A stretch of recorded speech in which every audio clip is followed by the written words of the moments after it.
Olá, alunos do 8º ano, aqui é a professora Valéria e nós vamos trabalhar hoje na disciplina de Ciências com o sistema circulatório humano e com os componentes do nosso sistema cardiovascular.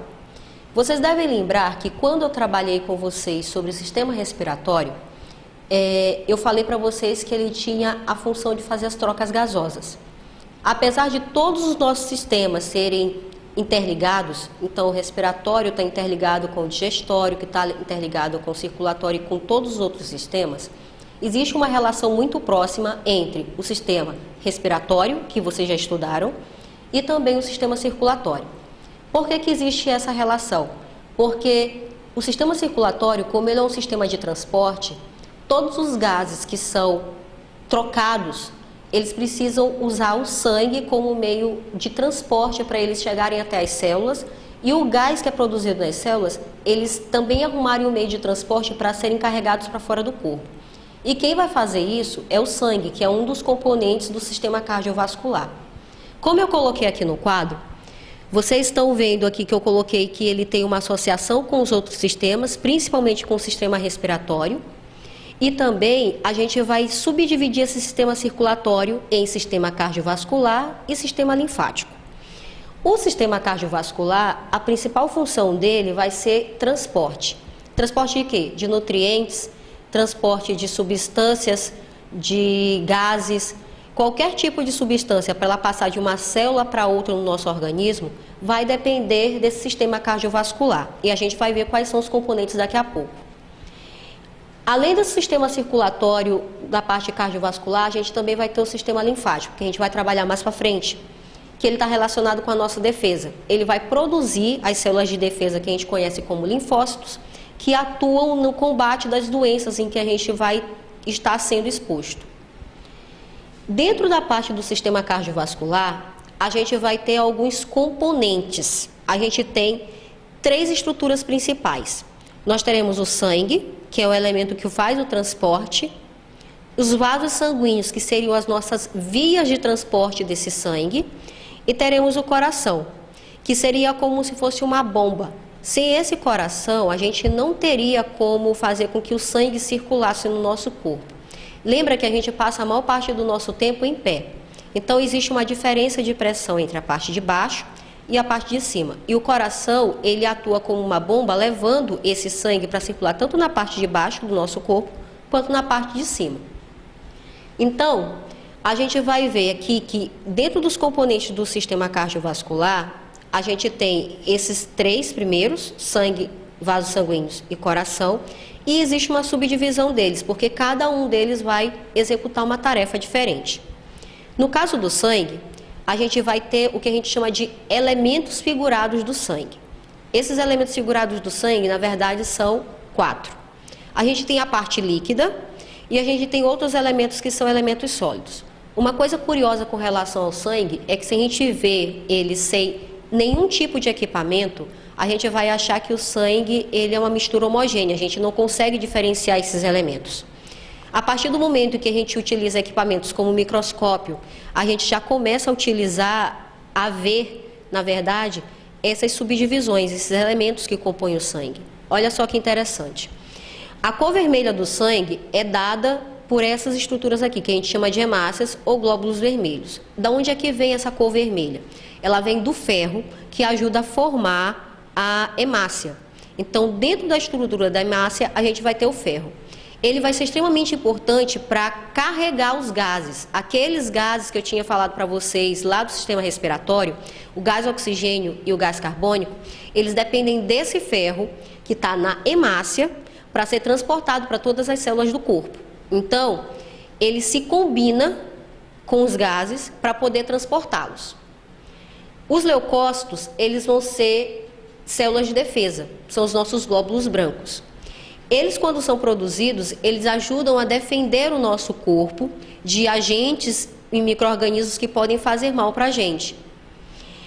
As plaquetas, elas vão ser elementos de coagulação sanguínea. Eu tenho certeza que vocês não sabem o que significa a palavra coagulação, mas eu vou fazer uma associação aqui. Quando vocês se machucam, quando vocês se lesionam e precisa formar um cascão, aquele cascão que é formado na pele de vocês, ele é formado a partir dessas estruturas aqui, das plaquetas. Então, o que vai acontecer? Elas começam a se unir e, à medida que elas entram em contato com o gás oxigênio que está presente na atmosfera, o que acontece com elas? Elas vão endurecendo. E aí elas formam uma camada protetora em cima daquela lesão, o que vai fazer com que a pessoa ela evite a perda de sangue. Inclusive, essas plaquetas elas são extremamente importantes para que não ocorra hemorragias. Então, elas fecham o ferimento, eles fecham a lesão para evitar que a pessoa sofra de hemorragia. E a gente tem o elemento líquido. Sem a parte líquida, nem as hemácias, leucócitos e as plaquetas poderiam ser transportadas. Esse elemento líquido a gente vai chamar de plasma. Qual é a composição do plasma? O plasma ele vai ser composto basicamente por água. A grande maioria dele vai ser água. Essas substâncias vão se dissolver nelas. Além da água, a gente vai ter também proteínas e outros elementos também compondo o plasma, mas principalmente água e proteínas. Então, o plasma é o meio que vai dissolver as plaquetas, os leucócitos e as hemácias para que eles possam fazer o seu transporte, para que eles possam ser transportados de uma célula a outra. O outro componente do sistema cardiovascular que a gente tem são os vasos sanguíneos. O livro de vocês apresenta 3 tipos. A gente tem as artérias, veias e capilares. Qual a diferença entre esses 3 tipos de vasos sanguíneos? Bem, as veias e artérias, elas têm estruturas diferentes. A artéria, ela vai ser mais muscular, ela vai ter uma forma, vamos dizer assim, mais robusta. Ela precisa aguentar uma determinada pressão que o sangue faz, então ela precisa ter uma estrutura muscular muito forte para aguentar essa pressão. Então, a parede da artéria, comparada com a da veia, ela vai ser mais grossa. Além disso, as artérias, elas vão transportar o sangue que está rico em gás oxigênio, que é aquele sangue que está vindo do pulmão, que está sendo recebido, está recebendo ar do ambiente externo, está vindo do pulmão e vai ser carregado para o restante do corpo. Uma vez que esse sangue carregado de gás oxigênio chegue nas outras partes do nosso corpo, essas células elas vão produzir gás carbônico. Então, o oxigênio é consumido para a produção de energia e as células vão liberando como resíduo gás carbônico. Ele não pode se acumular no nosso corpo. Então, o que vai acontecer? Ele vai ter que ser mandado para fora. Quem vai fazer o transporte, novamente, as hemácias, vão fazer o transporte dos gases, e ele vai pegar o gás carbônico que está sendo produzido pelas células e vai mandar para fora. Então, as veias, elas vão ter uma estrutura com a parede delas sendo mais fina do que a das artérias. E também tem um outro detalhe aí, como não existe uma pressão, uma força muito grande do sangue sendo exercida ali, para que essas veias elas não tenham um acúmulo de sangue em partes mais baixas do nosso corpo, elas vão ter válvulas internas que impedem que o sangue tenha o que a gente chama de refluxo. Ele volte no caminho que ele acabou de percorrer. Então, o sentido do sangue é sempre unidirecional. Ele sempre vai seguir um único caminho. Então, essas veias, elas vão transportar o gás carbônico vindo de todas as partes do corpo, de todas as células, e vão levar até onde? Até o pulmão. Uma vez que ele chegue até o pulmão, vão ser captadas e vão ser expelidas pelo nosso nariz. Entre as veias e as artérias, a gente vai ter vasos sanguíneos bem fininhos, que são os capilares. Eles não só têm um diâmetro bem fininho, mas também as paredes que compõem esses capilares também vão ser bem fininhas.